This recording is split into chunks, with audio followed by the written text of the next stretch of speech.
It's a little of all that. It's a cumulative deal. This is a team deal right now, but and again, you're asking me about the receivers now. So I'm going to say this: they have some strengths. We need to play to the strengths a little bit more, and we need to do some things schematically to help.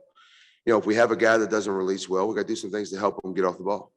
If we have a guy that really does a good job on in cuts and can separate, and we need to focus those routes and those in cuts to that cat.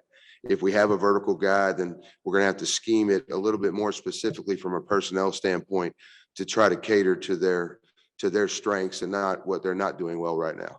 And so the game plan as we move forward here is going to become much more specific to personnel, and we're going to do some things schematically to help those guys with weaknesses that we have or that where we're not effectively executing from a technique standpoint. I think we knew in spring ball and we knew in camp, based on the way we executed in practice, that we have different strengths and weaknesses. So you'll see some of those same plays out here. Our guys have executed some of them.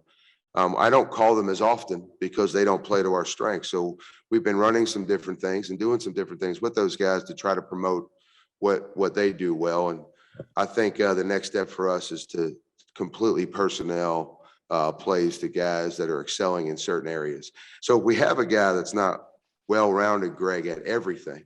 Diami and Daz developed themselves to a point where they could do anything we asked them to do at receiver. And Josh Downs has done that this year. And so with them, it doesn't matter. I'm not concerned about what I'm calling because they have proven and earned the right to be able to do all of that stuff because they can. And that's no knock on the rest of the guys, and they're developing. But while they're developing and while they're improving some of the weaknesses, we're going to cater plays to the strengths that they have, whether it be catching or running routes or blocking, just to promote more success on their end because we need more first down efficiency, and that's the way to get it done.